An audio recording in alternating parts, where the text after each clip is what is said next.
하나님의 은혜 가운데 거하는 복된 시간들이 되시기를 바라겠습니다. 오늘 시편 25편은 다윗이 지은 시로서 많은 성경학자들은 비탄의 시다 이렇게 얘기를 하고 있지만 이 다윗이 자기의 삶을 되돌아보면서 그동안 하나님께서 어떻게 함께 하셨고 또 어떻게 도우셨고, 그리고 다윗은 어떠한 심정으로 하나님을 바라보고 의지하고 있었는가를 돌아보는 회상적인 내용이 기록되어 있는 옛날의 젊은 시절의 모습과, 그런 가운데 하나님 앞에 간절한 마음으로 간구하고, 그리고 중간 부분에는 또 하나님 앞에 자신의 신앙을 고백하며 하나님의 인자하심과 긍휼하심과 또 하나님의 그 신실하심을 믿고 고백하는 그 고백적인 내용이 들어가 있고, 그리고 마지막 부분에서는 또 그 고백의 바탕 위에 간절한 마음으로 하나님 앞에 기도하는 그런 다윗의 모습을 이 시편 25편을 통해서 우리는 볼 수가 있습니다. 그래서 먼저 이 25편에서 나타나는 내용들을 가만히 우리가 살펴보면 반복되는 단어들이 있습니다. 그 단어들은 여호와여라는 단어입니다. 그리고 주를이라는 단어가 반복되고 있는데, 이것은 그만큼 하나님만 바라보고 의지하고 기도하는 이 다윗의 열정과 간절한 마음과 절박한 마음으로 지금 하나님 앞에 나와서 부르짖고 기도하는 다윗의 모습을 우리에게 보여주고 있습니다.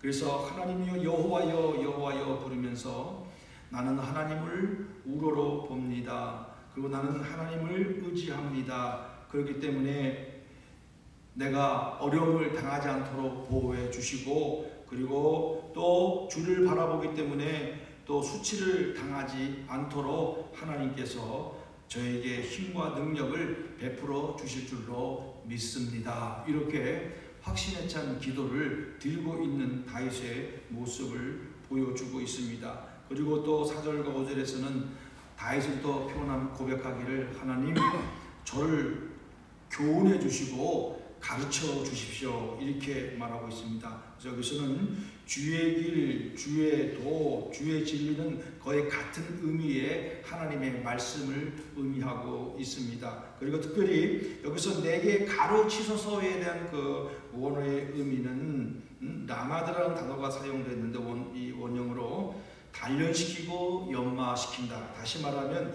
이 군대 속에서 아주 훌륭한 전투하는 군사로 세우기 위해서 계속적으로 훈련시키고 잘못하면 꾸짖으면서 온전한 사람으로 세우기 위해서 지속적으로 훈련시키는 의미처럼 이 다윗이 하나님의 말씀으로 저를 가르쳐 주십시오라는 그런 말 속에는 정말 저를 강하게 하나님만을 온전히 바라보고 믿고 의지할 수 있도록 하나님 저를 훈련시켜 주십시오, 저를 강하게 세워 주십시오라고 간절한 마음으로 하나님 앞에 맡기고 의탁하는 그런 의미가 기록되어 있습니다. 그러니까 정말 이 다윗의 마음이 어떤 간절한 마음으로 하나님 앞에 온전히 세워받기를 원하는 그 심정으로 고백하고 있습니다. 그러면서 이제 5절에 보니까 뭐라고 말씀했습니까?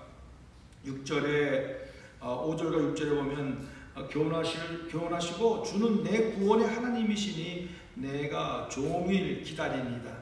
이렇게 훈련시켜 주시고 교훈시켜 주시는 그 이유는 무엇입니까? 라고 표현하는 의미에서 한글 성경에는 이 접속사가 빠졌습니다. 그런데 원문 히브리는 이 접속사가 키라는 단어가 붙어있기 때문에 그렇기 때문에 나는 종일 주를 기다립니다. 이렇게 표현하고 있는 겁니다. 나를 교훈해 주시고 나를 가르쳐 주실 때 이렇게 가르쳐 주시고 교훈해 주시기 때문에 나는 종일 하나님을 기다리고 하나님을 바라볼 수밖에 없습니다 라고 지금 다윗은 이렇게 하나님 앞에 고백하고 있는 겁니다. 그러면서 6절과 7절에는 또 자신의 젊었을 때의 어린 시절부터 이제 깨닫고 성숙한 그 전의 모든 과정 가운데서 지었던 잘못들을 하나님 아버지 하나님의 긍휼과 인자하심으로 인하여 그 죄를 사하여 주옵소서라고 또 간절히 회개의 고백을 드리는 내용이 나와 있습니다. 그리고 8절부터 15절까지는 이제 하나님의 그 인자하심과 선하심을 확실히 믿고 의지하고 신뢰하는 바탕 가운데서 이제 자신의 신앙을 고백하는 다윗의 고백적인 내용이 기록되어 있습니다. 먼저 그는 하나님께서 어떤 분인가 하나님의 속성을 또 고백하고 있습니다. 선하시고 정직하시고 또 온유한 자를 지도하시는 하나님이라는 것을 고백하고 있습니다. 그리고 또 12절에서 여호와를 경외하는 자가 하나님 누구이겠습니까? 여호와를 경외하는 자는 하나님께서 그 사람들을 어떻게 갈 것인가에 그 섭리하시고 길을 가르쳐 주시는 분이십니다. 그러면서 또 그 하나님을 경외하는 자는 하나님의 은혜와 진리 가운데 평안하게 거하고 그 자손들도 복을 받게 될 것입니다. 이렇게 고백하고 있습니다. 그러면서 또 아주 독특한 단어가 나오고 있습니다. 여호와께서 친밀함으로 함께하고 계십니다. 친밀함으로 아주 가까운 하나님과의 관계 속에서 아주 가까운 아버지와 자녀의 관계, 이런 아름다운 관계 속에서 하나님과의 친밀한 모습으로 살아가는 사람이 여호와를 경외하는 자입니다 라고 다윗은 고백하고 있습니다. 그러면서 15절에 또 어떻게 표현하고 있습니까? 그러면서 고백하기를 나는 항상 여호와를 바라봅니다. 항상 여호와를 바라봅니다. 쉬지 아니하고 하루도 빠지지 아니하고 순간순간 매일매일 하나님을 바라보기 때문에 하나님은 그 어떤 악한 자들의 공격과 유혹과 또 그 겁박하는 상황 가운데서 나는 견디고 극복하고 뛰어넘고 하나님께서 나를 반드시 지켜주실 것입니다. 이런 고백으로 이 고백을 하고 있습니다. 그리고 16절부터 다시 한번 이제 간절한 마음으로 기도하고 있습니다. 16절 주여 하나님을 부르시면서 이제 자신의 상황과 환경을 또 고백합니다. 괴롭고 외롭고 또 근심이 많고 또 하나님 나의 공고함과 환난을 보고 계시죠. 이런 공고함과 환난 가운데서 나를 끌어내 주십시오라고 지금 간절히 간구하고 있습니다. 그러면서 하나님 내가 너무너무 외롭고 괴롭습니다. 그러니까 내가 이 외롭고 괴로움을 극복할 수 있도록 뛰어넘을 수 있도록 하나님 은혜를 베풀어 주십시오라고 또 간절히 기도하고 있는 이런 다윗의 모습을 보여주고 있습니다. 그리고 원수에서 보호해달라고 고백하고 있고 또 내가 주님께 피합니다. 하나님은 나의 피할 산성이십니다. 내가 능히 피하고 남을 요새가 되시기 때문에 나는 사람에게 피하는 것이 아니고 물질에게 피하는 것이 아니고 내 명예에 피하는 것이 아니고 내 자신을 의지하고 피하는 것이 아니고 나는 오직 전능하신 하나님에게 모든 것을 맡기고 하나님에게로 피합니다. 그러니까 저를 보호하여 주시고 구원하여 주시옵소서. 이렇게 하나님 앞에 다윗은 고백하고 있습니다. 그러면서 내가 주를 또 바라봅니다. 이렇게 계속해서 하나님을 앙망하고 바라보는 이 고백을 다윗은 지금 계속해서 마지막 절까지 자신의 신앙과 고백을 표현하고 있는 것을 우리에게 보여주고 있습니다. 이처럼 오늘 25편의 내용을 통해서 하나님께서 우리에게 주시는 이 놀라운 은혜와 교훈과 섭리가 무엇인가를 먼저 우리는 깨달아야 될 줄로 믿습니다. 그래서 우리에게 주시는 교훈 첫 번째는 다윗이 이렇게 믿고 확신하고 신앙을 고백하는 가운데 그가 의지하는 하나님은 어떤 분인가를 우리는 다시 한번 찾아봐야 될 줄로 믿습니다. 이 시편 25편에서 우리에게 다윗이 확신 가운데 의지하고 있는 하나님은 어떤 분인가?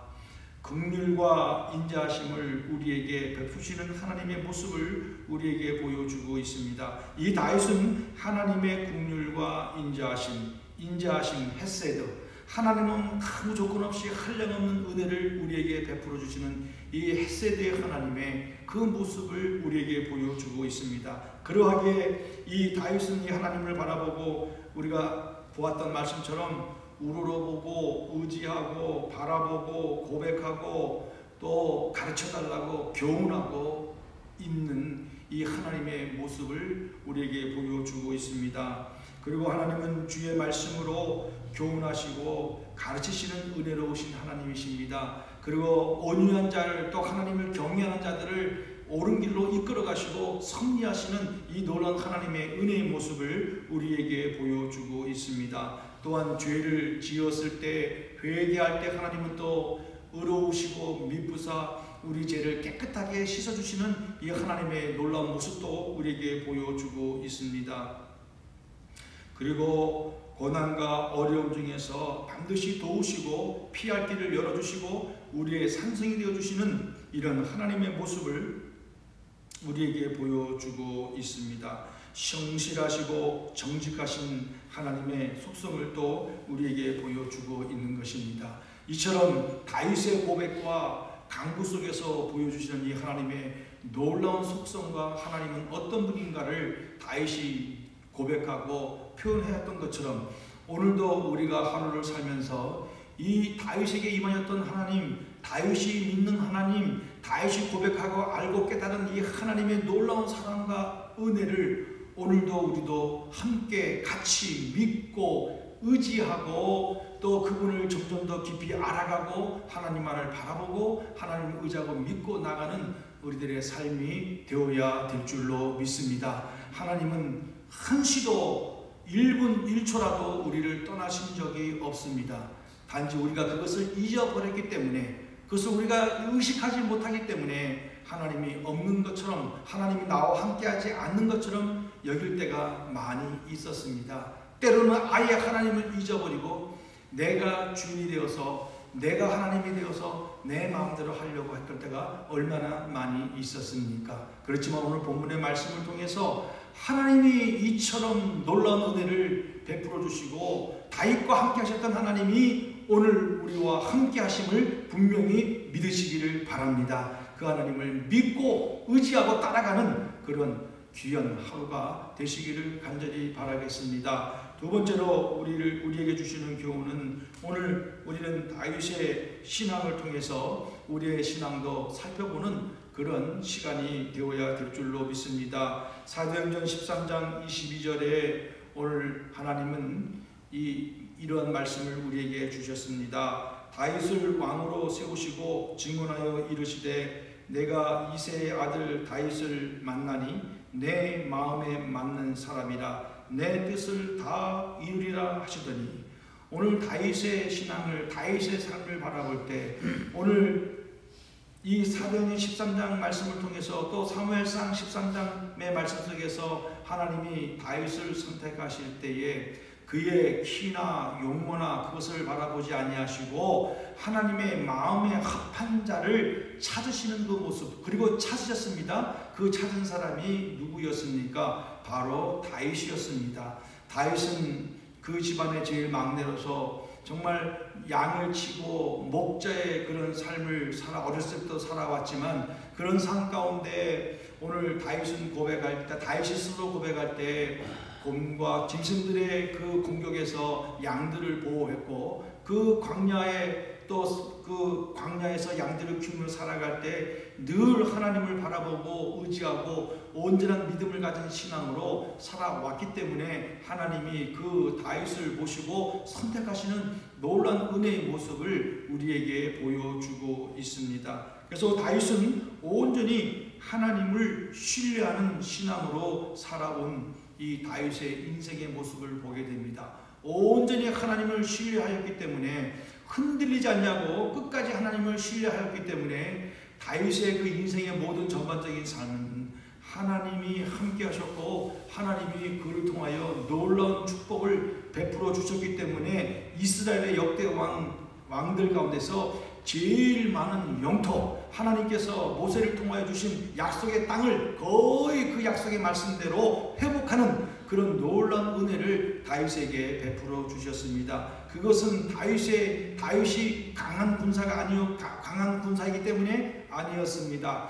다윗이 용맹과 지략이 뛰어난 사람이었기 때문에 아니었습니다. 다윗이 지혜롭기 때문에 아니었습니다. 온전히 하나님이 함께 하시고 하나님이 그의 믿음을 보시고 그의 기도를 들으시고 그가 하나님 앞에 여쭙고 믿음으로 나갈 때 하나님은 말씀해 주시고 다윗은 그 말씀을 들은 대로 순종하여 나갔기 때문에 그런 놀라운 은혜를 우리에게 그 다윗에게 베풀어 주신 것을 우리는 깨닫게 됩니다. 이것이 바로 하나님을 온전히 신뢰하는 이 다윗의 신앙을 우리가 보고 있는 것입니다.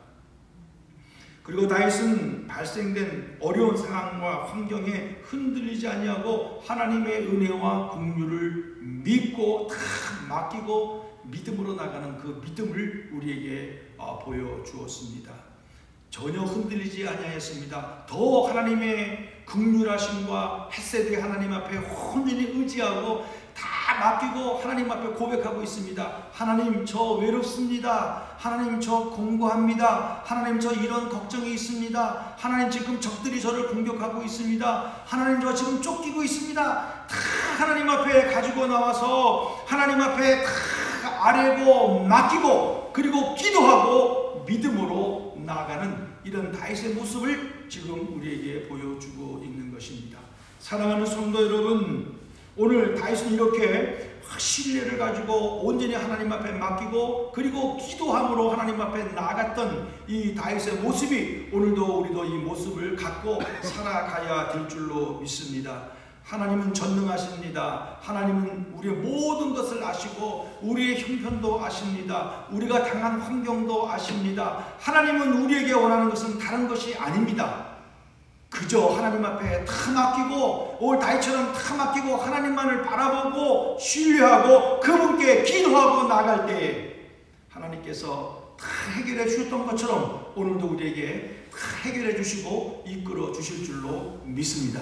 우리는 이러한 믿음과 신앙을 가지고 살아갈 때 오늘 기록했던 이 시편 25편의 기록의 내용이 오늘도 우리의 삶에 우리 인생을 살아가면서 하나님 앞에 가는 그날까지 우리의 삶의 고백이 되어질 줄로 믿습니다. 우리도 이런 신앙 고백으로 살아가게 될 줄로 믿습니다. 그래서 예레미야 29장 12절 13절에 뭐라고 말씀했습니까? 너희가 내게 부르짖으며 내게 와서 기도하면 내가 너희들의 기도를 들을 것이요 너희가 온 마음으로 나를 구하면 나를 찾을 것이요 나를 만나리라. 얼마나 귀한 말씀을 했습니까? 부르짖으면 너희가 나 앞에 다 맡기고 의지하고 나에게 기도하면 내가 너희들의 기도를 들을 것이다. 반드시 들을 것이다 라고 이렇게 약속의 말씀을 해주셨습니다. 그리고 너희가 온 마음으로 힘을 다하여 모든 것을 하나님 앞에 맡기고 힘을 다하여 하나님 앞에 나가서 하나님을 구하고 또 하나님을 찾고 또 하나님을 만나고 다시 말하면 바라보고 앙망하고 의지하고 믿고 나가게 되면 나를 만나리라. 하나님이 우리를 만나 주실 줄로 믿습니다. 그리고 우리를 도우실 줄로 믿습니다. 오늘도 우리와 함께 하십니다. 이 하나님을 온전히 믿고 승리하는 복된 하루가 되시기를 간절히 바라겠습니다. 기도하겠습니다. 하나님 아버지 감사합니다. 오늘도 시편 25편의 말씀을 통하여 하나님의 놀라운 은혜와 섭리와 역사를 깨닫게 해주시고 그 가운데 하나님을 섬기는 다윗이 얼마나 하나님을 의지하고 신뢰하고 믿고 따랐는지 그리고 얼마나 간절한 마음으로 하나님 앞에 나가 부르짖었는지 그리고 하나님 자기의 생각이나 자기의 방법은 하나도 같지 아니하고 오직 하나님의 긍휼과 은혜와 하나님만을 바라보고 의지하고 맡기고 나가는 이런 믿음을 우리에게 교훈해 주셨사오니 감사합니다. 신실하신 하나님, 긍휼하신 하나님, 또 모든 것을 아시고 이끌어 가시는 하나님만을 바라보고 의지하고 믿고 따라가는 저희들의 모습이 되게 하여 주시옵소서. 하나님 아버지 분명히 우리에게 약속의 말씀을 해주셨습니다. 부르짖으면 찾으면 내가 만나줄 것이다, 들어줄 것이다. 이 약속의 말씀을 믿고 오늘도 이 시간에 간절한 마음으로 부르짖고 하나님의 하나님 여호와여 여호와여 이름을 부르면서 간절히 부르짖는 기도의 시간이 되게 하여 주옵소서. 감사합니다. 영광 받아 주옵소서. 예수님의 이름으로 기도하옵나이다. 아멘. 하늘에 계신